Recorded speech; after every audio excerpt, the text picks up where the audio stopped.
the camera. Hello everybody, welcome back. I'm here with Declan Moody, ADCC Australia Trials winner and our favorite Australian here at B-Team. We're gonna get to know him, we're gonna understand a bit who he is and how he ended up here. Let's get into it. All right, Declan, welcome. Thank you. Who are you? I'm Declan Moody, black belt from Australia, from Adelaide, and I'm here at B-Team training, and yeah. All right, pretty much sums it up. Good, good, good. Is it fair for us to take full credit for your recent trials victory? Yeah, it's fair, 100% fair. I did nothing before, and just coming here, showed up at B-Team and then won trials. Fantastic.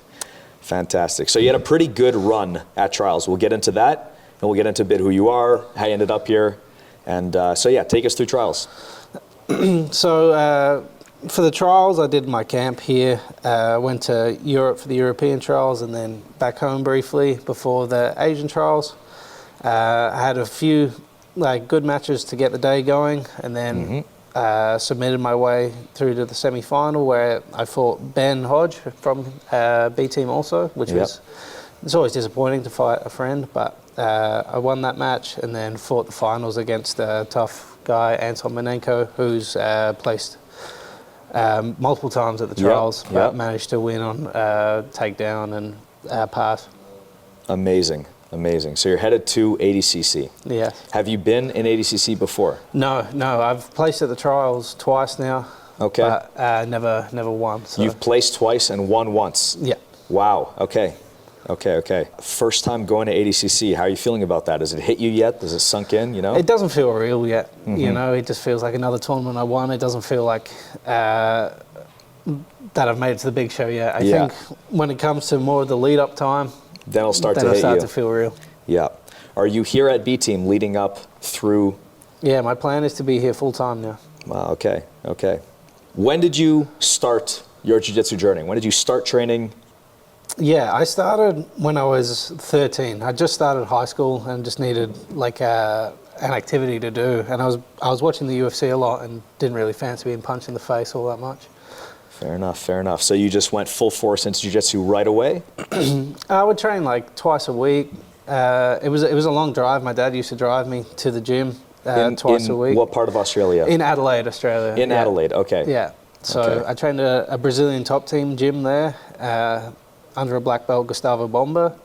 And then Gustavo Bomba. Mm-hmm. Fucking phenomenal name for a jiu-jitsu coach. Fantastic. Okay. Yeah. And then shout out to Bomba. He eventually moved, and another black belt, Leo Arruda, took over the gym, and I just trained and eventually built to be more full-time. Okay. And you went pretty much from there to become a full-blown professional, or did you move around at all? Did you make any trips to the US? Or? I traveled to the US for competitions, but I actually ended up living in Japan and training with the Satoshi brothers at Bonsai Jiu-Jitsu. So I got my black belt from Marcus Souza and Roberto Satoshi. That's really cool. Tell us about that a bit. So you lived there for a little bit, training with them? Overall, I did about a year in Japan and 3-month stints, similar to what I've been doing here. But yeah, I'd live over there. I'd go train with those guys. I started traveling there from blue belt, but became full-time member of Bonsai from purple belt and would go do the Asian Open, the Copper Bull Terrier. Those guys looked after me a lot, and I learned a lot. Phenomenal. You speak any Japanese? I can get around, but it's not good. It's not like Heisum's Heisum's Japanese top tier. Yeah, that's correct. Okay, I can get around a little bit. Declan's got a little bit of Japanese, all right? Now everyone knows. Shocking. What's up, guys? If you like the merch you see us wearing in the videos, check it out online. It's always restocked. We'll send it out to you quick. Get the hats, the shirts, the pants. Check it out. How old are you? I am 26. 26? 26. Jesus Christ, I'm older than you. I know, dude. I just look old. Fuck, man. All right, anyway, how long have you known Craig, and how much do you regret knowing Craig? I've known Craig for well over a decade now.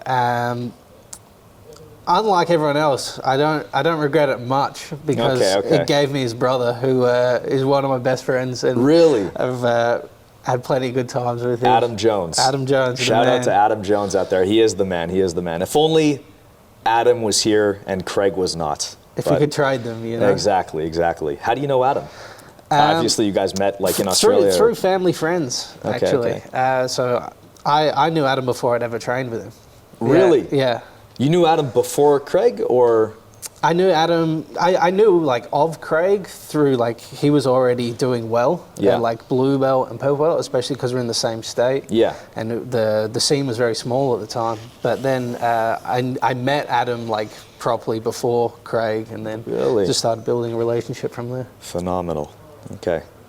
So, knowing Craig all these years, what's your take on the guy? Give us your fellow Australian rendition of the man. For me, he's done so much, you know. It's like he, on top of the abuse he's given me in the gym, like Of course. he's really pushed me to come out here to improve. He coached me through the trials, you know. He's been a big supporter of mine, and I always appreciate that. So, all right, Declan. Would you say, first of all, Craig is what Australians would refer to as a bogan? Yeah, with his recent trips to Bali, definitely. Bogans go to Bali? Bogans love Bali. Really? Why is that? The lifestyle. The lifestyle, a bogan lifestyle. Could you say that a bogan is essentially a redneck Australian? Yeah, that's a great way to describe it. Okay, fair enough. And seeing as how we're both post-mullet era gentlemen, would you say that we fit that tier of bogan? Yeah, we would have for sure. Okay. And touching on that, why, I'm curious, as someone else who has gone through the mullet phase of their lives, how's it feel coming out the other side of that? Wiser? So, sometimes I miss it, but other times it feels good to not feel like a criminal, you know? Yeah, that's fair. Getting like chunks of hair ripped out on the mat also. Yeah. Not the best. Yeah. Well, that's good. We came out on the other side. We're grown up, mature. That's it. You know? We look like contributing members of society. Yeah, we haven't look got like we that pay yet, taxes but I at look least. like it. Yeah, exactly. Just fit the bill and eventually it'll That's it. happen. Yeah. Easier coming through customs, you know? Oh, for sure. So, when did you first get to B Team? My first trip was 2 years ago now. What would that make it? 2022. 2 years ago. Yeah. And we were preparing for an ADCC around that time, right? Yeah, I came for the ADCC season, yeah. Okay. And how's it been so far? How's the progression been, first of all, for you? Progression in the gym, in the sense of like, you know, how everyone else has been coming together, technique-wise, skill-wise. Just how's it been, you know, since your first day here at B Team and till today? My personal progression's been insane. Just have access to all you guys with so much knowledge. It's been like a blessing to be able to take all that knowledge from everyone and try and apply it to myself. And the room is just getting better and better all the time. The progression of everyone in here is insane. For sure. Yeah, the room's definitely deepening up, especially around like competition season. I feel like all the visitors are coming around with Joe Chen, the other trials winners. So I know I'm obviously by far the best coach in the gym, but if you were to have to pick a second, or you could pick me as number 1 and 2, who's the best coach in B Team in your opinion? And I would have you 1, 2, and 3. Amazing. But if I had to pick a fourth, Nicky Ryan, his knowledge and the way he can articulate his thoughts is very impressive. Phenomenal. To me. It's impressive for someone who can't read or write that they can teach so well. Fantastic. And what do you see going forward in terms of, so you're staying here in the U.S. as long as you can. Are you going to be competing? Are you going to be looking to just kind of lay low and chill and improve your skills? Are you going to be doing any seminars? Are you going to be focusing on just staying in one place? What are you up to? My plan is to compete as much as possible, to stay active and try and build my name in the US. You know, I've got a good name now in the Australian Jiu-Jitsu community, but I still feel relatively unknown in the US. So the plan is just to build that and show everyone what I've been working on and just stay active until ADCC. Good call. Do you feel like after Craig, you're sort of helping in pioneering that Australian grappler mentality, that Australian grappler sort of pathway for other up-and-comers, other guys that are sort of looking to follow in your footsteps? you know? I'd like to try and show the Australian guys that it can be done, you know, that it's not just a few outliers like Craig and Giles, you know, those guys are phenomenal, but I think the Australian grappling overall is growing, and we got a lot of talent coming out, and I think I'd just like to be part of that growth, you know? For sure, for sure. Of those other Australian talents that are coming up, are there any that stick out to you? Who are they? Have you met them? Yeah, I've been lucky. I've got to train with most of the guys in Australia. You know, we've got Skinner's phenomenal. Guys maybe a little bit less known. A friend of mine, Lucas Cainard, he's incredible. He's unbelievably talented. He has had a lot of success in the gi, but he's starting to do no gi now. I think you'll see him at ADCC in the next couple of years. What weight class is he in? He did 88 trials, but I know he can do a few weight classes, and he would have success in any of them. Okay, phenomenal. What's his name again? Lucas Cainard. Lucas Cainard. All right. Well, we'll see him out there. Awesome. And then you've also got Kaya, who trains here, not Australian. Kaya but Rudolph, yeah. He spends a lot of time in Australia. Yeah. And he's going to be very successful too. He's young. Yep. Flexible. Very flexible. Not many Lucas ligaments. and Kaya actually had a match at the last trials, and it was probably the best match of the day. How'd that Second go? best match. Kaya came out, I believe, on a takedown in the end. Okay. But it was a very, very good match. Guys, if you like what you see in the YouTube channel, don't forget to like and subscribe, and most importantly, leave a comment. Let us know what you think. If you think one of us look weird, especially Jay, definitely let us know so we can tell him and help him out. So let's take a look again at your trials run. So first of all, if you want to tell us a bit about the European trials, what went well, what went wrong, and then we'll dig back into Australian trials and pretty much just talk about what went right, because nothing really went wrong. So take us away. So the European trials started strong. My first match was a good little warm-up. I played guard, managing to sweep, and then when I got on top, worked the body lock passing that I got from Nicky Rod, and then took straight to the back, finish. And then the second match is actually against a European guy that lives in Australia. A very nice guy, very talented. He's actually beat me a couple times. A guy called Orosh. And some history there. Yeah, he went to attack, an inverted attack, and I managed to use the wedge to take his back. Nice. Finished there. And then my third match, I believe, is a European champion and maybe even a no-gi world champion. And I managed to take him down, take his back, and finish before fighting Luke Griffith in the fourth round. And compared to my first match with Luke, it went better, but still the same result. Yeah. I remember the first match was here in Austin, was it not? Yes. And yeah. He's a tough grappler. He won trials, right? He won the trials. Was that the finals? No, it was actually the quarterfinals. Okay. Luke and I met. Okay. Yeah. That's a tough run. I mean, that's sick. That's some good subs, good matches, and then you run into Luke, man. That's tough.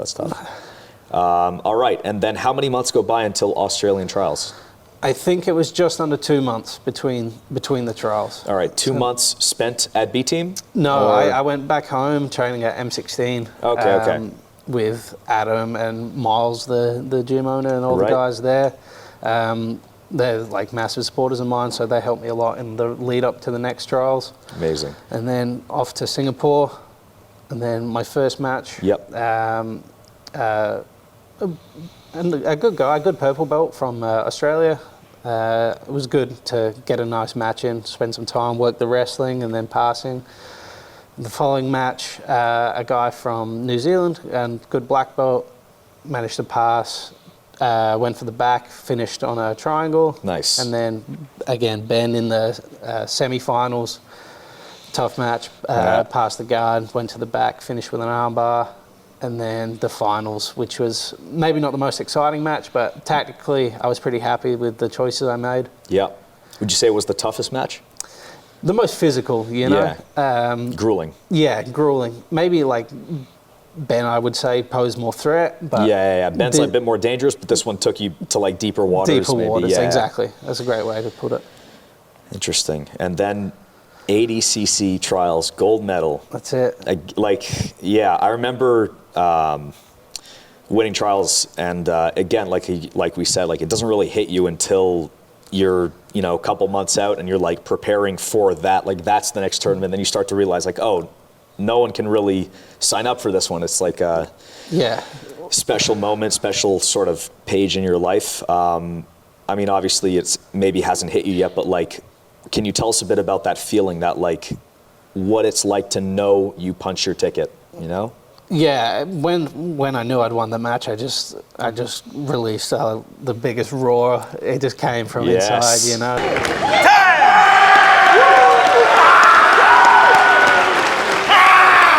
And then walking off the mat, Craig was there, and then Miles had come from Adelaide, so the gym I teach at, he's been a big supporter of mine since way before I was good. Like, he'd sponsored me for a long time before I'd even worked at his gym. And then it was great to be there with him and Joseph, and then my dad came down from the stands, and that was that's amazing. Awesome. Yeah, that's that was awesome. a great feeling. That's such a special moment. That's so cool. Damn, man, it's emotional. So you had your father watch your first trials win. Yeah, right? yeah, it was the first trials he came big, to. Man, that's big. Yeah, and obviously your parents support it. Sorry, go ahead. No, yeah, so my dad, Miles, and a guy from the gym, Junior, came to support me in Singapore. So that was amazing. That's the coolest thing ever. Like, having that win in front of people you really care about, that like you want to, you know, they supported you so much, you finally like get something, give them back something to like show for all their support and all their, you know, just sticking it out with you from day one. Like, that's there's really nothing like that. Like, going to high five everyone in your corner and everything, and it was special. Like, they gave out the belt for the trials to like give that to my dad, and then now Miles has that in the gym. You know, that's pretty special for me. The best. Hard to put that into words, like how much a good feeling that is. Yeah. So you grew up in Adelaide?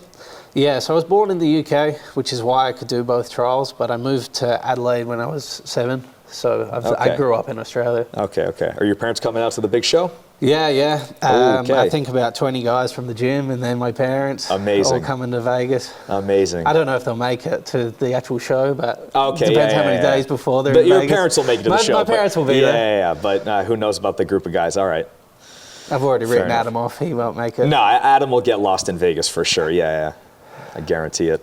All right, so going forward, man, ADCC is going to roll up. Obviously, we're all going to do the best we can. What are the plans for Declan Moody going forward after ADCC, after the dust is settled? Obviously, winning and losing or whatever the performance is going to have a big impact on your life, but what's some outcomes, some scenarios for you moving forward and like... Regardless, winning or losing, I'm just going to keep moving forward, you know? I'm just going to... The goal will then be the next ADCC, long term, but short term, just to stay active, keep the momentum going, regardless of result, and just trying to prove the best of my ability, you know.